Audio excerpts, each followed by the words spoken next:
The Ravens Preview Show with Andy Pollin starts right now. It wasn't perfect, it wasn't pretty, but it was the Ravens. Listen to all Ravens broadcasts right here on 6:30 a.m., the ESPN 630 app, or ESPN630DC.com. And with 1:17 left to play, the Hayes in the barn. Now, here's Andy Pollin. Usually at this point, I tell you what time the Ravens are playing and what time our coverage starts here on ESPN 630.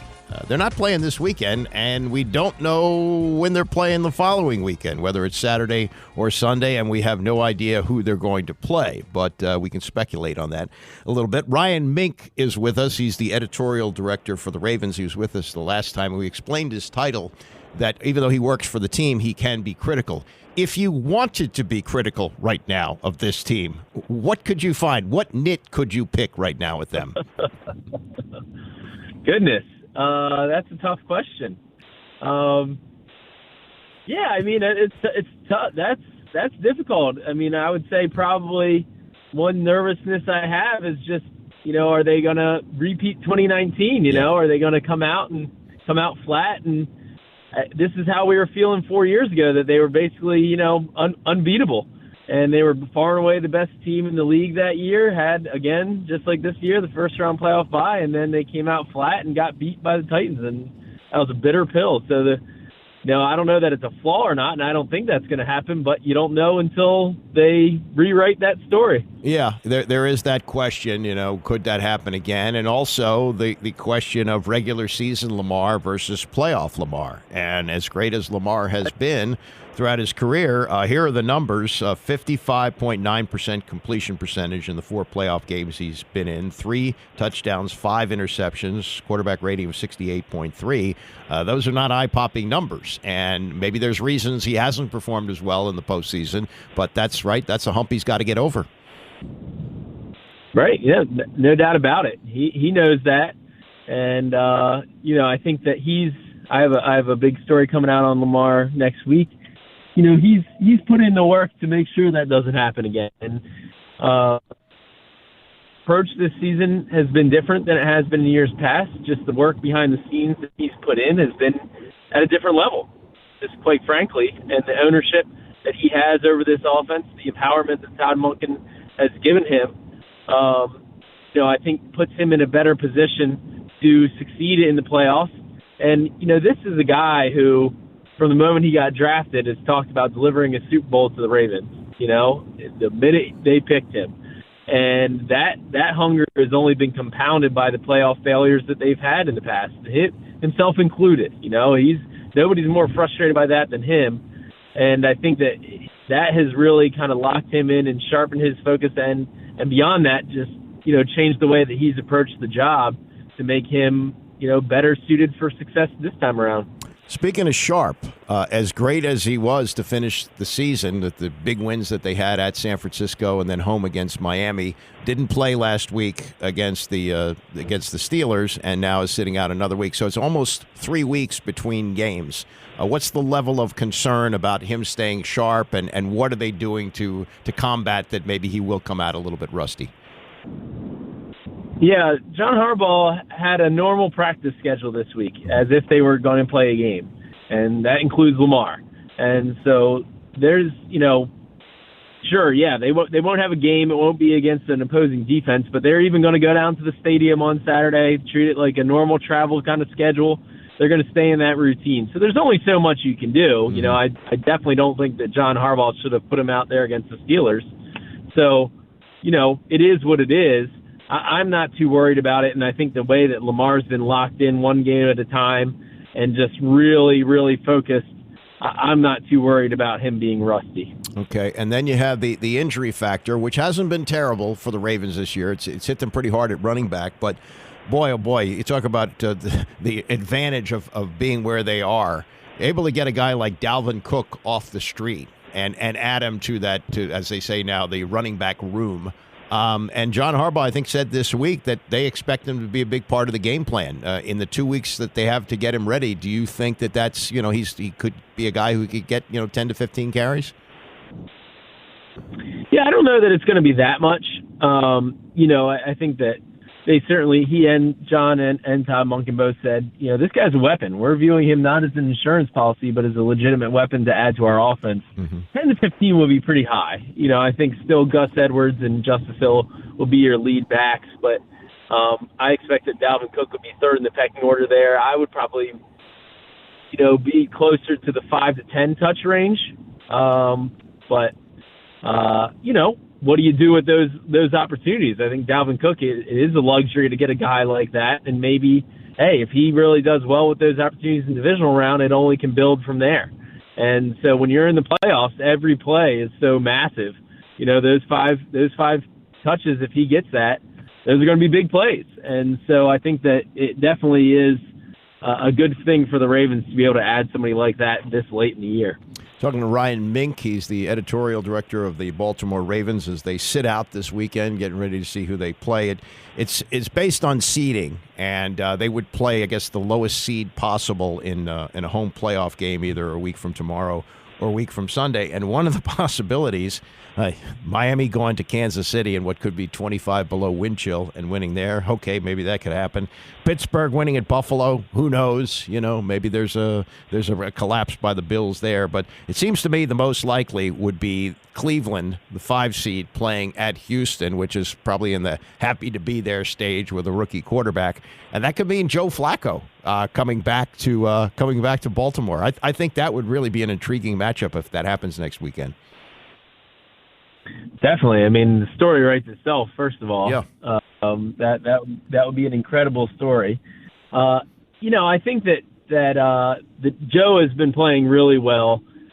He's also been throwing a number of interceptions. I think that the Ravens defense could get after Joe a little bit. This is not a particularly super mobile quarterback. We all know who Joe is, right? It's a drop back passer. I think the Ravens defense could get after him a little bit. I think really the bigger matchup there is the Browns defense against the Ravens offense. This Browns defense is good.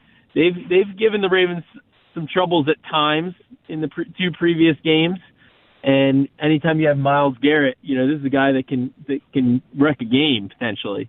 And, when you talk about the Ravens' weaknesses, sometimes their pass protection has been the spot, especially off the edges. So I think that's kind of where I look at that matchup and say, how do you feel about that as a Ravens fan? Maybe I'd want to stay away from that. And then, of course, if you get late in the fourth quarter in a playoff game against January Joe, I'm going to be nervous. Yeah.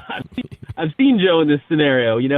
It's very different from you talk about, the possibility of facing the Texans and you have a rookie quarterback. Well, Joe Flacco is not going to be rattled in the playoffs. He's been there, countless times. And so I wouldn't feel comfortable in a close game in the fourth quarter against Joe in the playoffs. Yeah, and then you have the other 2 road teams this weekend in the AFC, Miami, who just got their doors blown off by the Ravens a few weeks ago, and then Pittsburgh, hard to tell, driving rain and resting everybody. So there's all kinds of things there. I guess if the home teams all win, you could have Houston coming in. And I guess that would be the highest seed possible, right? That's so of the 4 teams, there's only 4 teams possible: Houston, Cleveland, Miami, and Pittsburgh. Am I right? That's correct. Yeah. Okay. Yep. Yeah, that's correct. So, I mean, I think that all of them present different challenges, and there's pluses and minuses to facing any of them, right? I mean, I think that C.J. Stroud, the Texans' rookie quarterback, is really good. I mean, when you're talking about of the 4 quarterbacks the Ravens could face in the divisional round, you could make an argument that Stroud's the most talented of the bunch.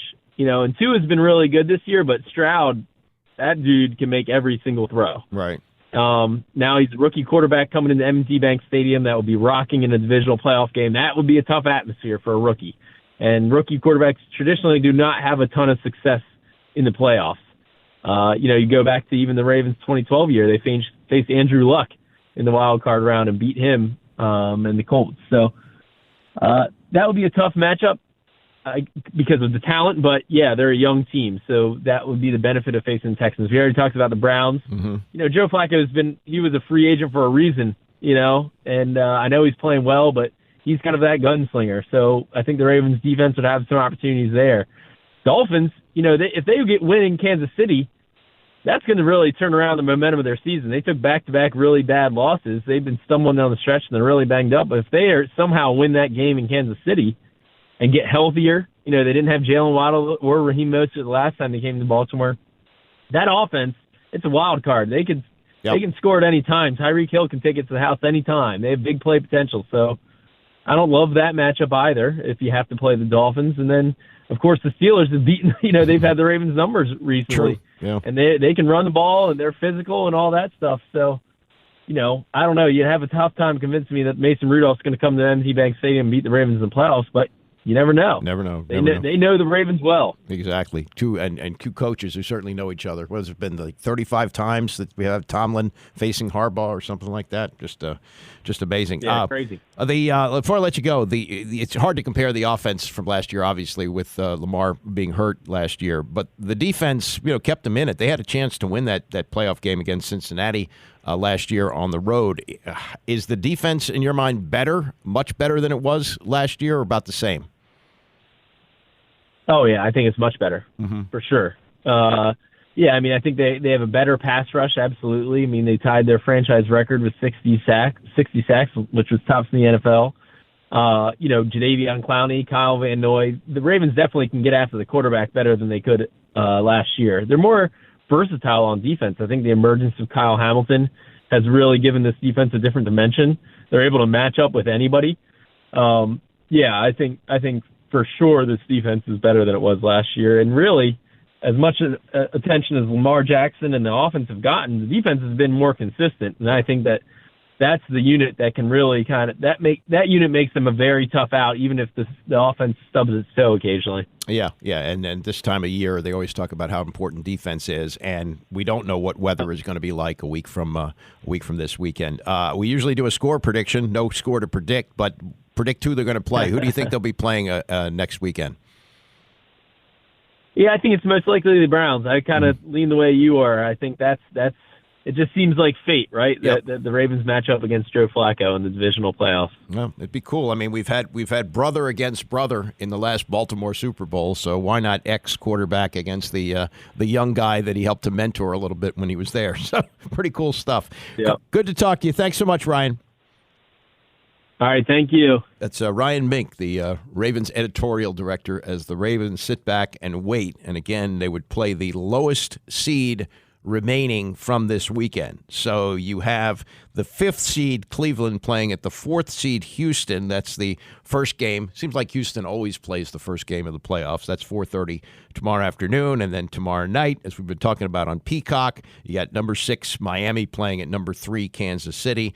And then the Sunday 1 o'clock game, 7th seed Pittsburgh playing at number 2 seed Buffalo. So it's one of those 4. It's either going to be Houston, Cleveland, Miami, or Pittsburgh coming to Baltimore. And we don't know whether it's going to be a Saturday or a Sunday game at M&T Bank Stadium. Coming up, what John Harbaugh says about this week and how they're handling it, and also Dalvin Cook, the newest addition to the roster, and what he expects to contribute. Stay with us. It's Ravens Preview, ESPN 630. Here's Andy Pollin. All right, Ravens Preview continues. We preview nothing for this weekend because there's no game. There'll be a game next weekend, either Saturday or Sunday. They will play the lowest seed remaining, which could conceivably be the Miami Dolphins, who are the 6th seed, playing at Kansas City tomorrow night, where the wind chill with temperatures of -8 could reach 25 below. Adam Schefter just posted the coldest NFL games on record. The famous Ice Bowl, December 31st, 1967, Lambeau Field. It was 13 degrees below, wind chill 48 below. I guess they could calculate it then. Turned out to be a good game with Bart Starr scoring the game-winning touchdown. Packers won 21-17. Number 2 on the list was not a good game. The San Diego Chargers coming from a warm weather environment to Cincinnati, where it was -9 on January 10th, 1982. 59 below wind chill. That's the coldest wind chill we got, and the Bengals won the game 27-7. Number 3 on the list, -6 with 25 below wind chill, which could be tomorrow night. January 10th, 2016 in Minneapolis. That's before they built the Dome Stadium. Seattle beat Minnesota 10-9. I think the Vikings kicker missed like 3 field goals in that game. And then I remember watching this one. This was a great game. It was at Lambeau Field. It was Brett Favre playing -1 with 23 below wind chill, January 20th, 2008. and the Giants beat the Packers in overtime 23-20 to go on to the Super Bowl and beat the then undefeated New England Patriots. So we'll see how that unfolds on the game tomorrow night. John Harbaugh talking to the media this week, and he said he talked to them about what he wants to see from this team, and also now that his brother has captured a national championship in 2024, he'd like to match him. Yeah, of course, like any brother or sibling, you know your brother gets something, you want it too, right? You know, you do though. I think just and Eric had mentioned that too afterwards when we were walking off the field. You're down there, you see the team, you hugging, you become a part of the celebration, and the confetti and the jubilation and the tears, and you just kind of sinks in, and it's like, man, you know, I really want to experience this for our team. I want our team to experience this, you know. And that's the big picture. That's the ultimate goal for the season. And then with that, back to one day at a time, one play at a time. Okay. Now, we talked to Ryan Mink about this, about how they're handling this week, even though there's no game, and trying to stay sharp, especially the need to stay sharp since most of the regulars didn't play last Saturday when they played the Steelers in the rain. And this is how Harbaugh says he has been handling the practices this week. We're going to have a great week of practice and try to get better in every single area, get sharper. You know, one of the things we talked about was, be your own biggest critic, you know, and in terms of being your own biggest critic, and this week and trying to improve in every area you can, you're also your own biggest advocate. So advocate for yourself by being critical of yourself and try to do the best you can to become as good as you can or better this week in terms of making improvement. And then we'll be ready and prepared for what's ahead of us. And as we talked about with Ryan, there is the possibility that the Cleveland Browns will be coming to Baltimore next week, which would mean the return of Joe Flacco. If the Browns knock off the Texans and the Chiefs beat the Dolphins and the Steelers lose at Buffalo, then you would see Flacco back. And this was the reaction of Harbaugh to that possibility. I love Joe, you know, and we've texted back and forth a number of times since then. It's been fun, you know.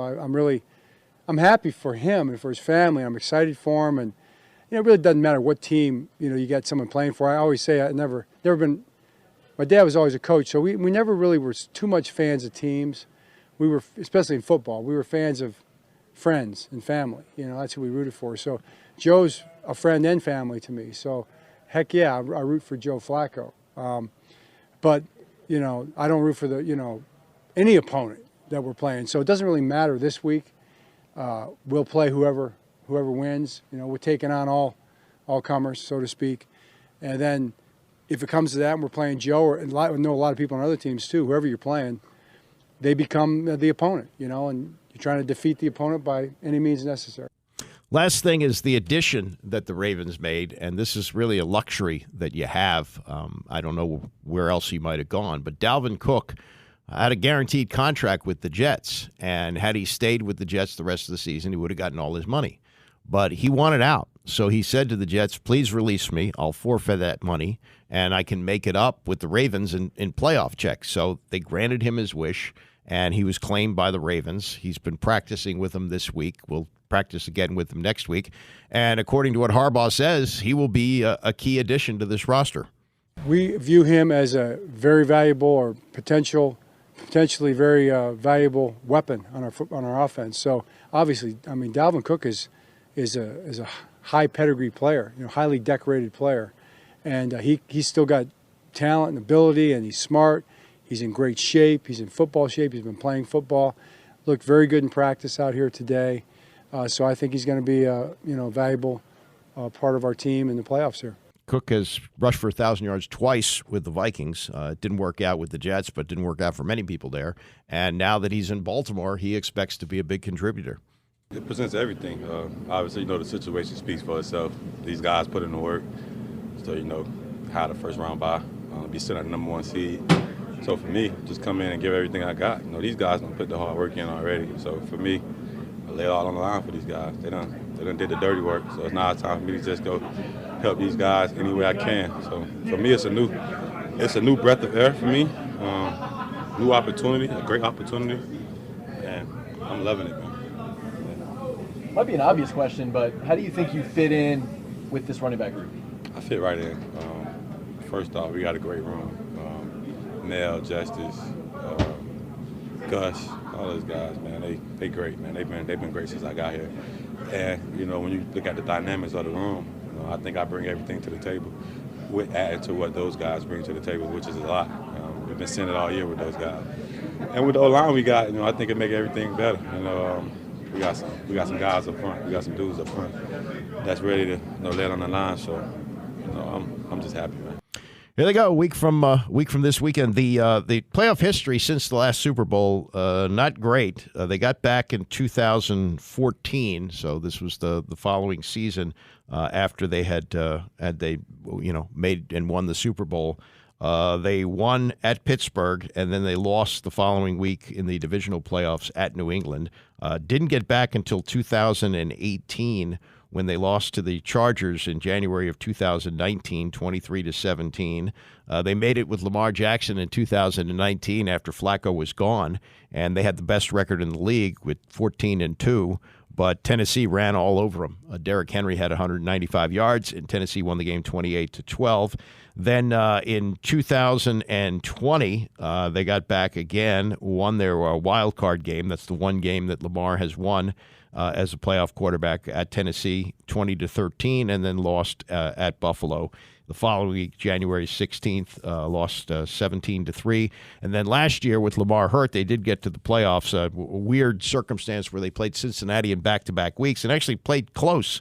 They played pretty well, but they had one big play for Cincinnati where they returned a fumble, I think 95 yards for a touchdown, and that was the difference in the game. Cincinnati won 24-17. The numbers for Lamar in the playoffs, again, not great. Started 4 playoff games. He's thrown the ball 136 times, completed 76, passing completion less than 56%. He's thrown 3 touchdowns and 5 interceptions, quarterback rating of 68.3. He has run the ball effectively, that he has had some big running games and may have to do that again in the playoffs. But in 4 playoff games, he's run 54 times for 367 yards. That's an average of 6.8, but he has fumbled twice. A couple of key turnovers along the way. So we'll watch and see what happens this weekend, and we will, at this time next week, have a preview of what's coming up next, either a Saturday or a Sunday game. We know it'll be at home. I want to thank Ryan Mink, Ravens editorial director, for joining us. Thanks to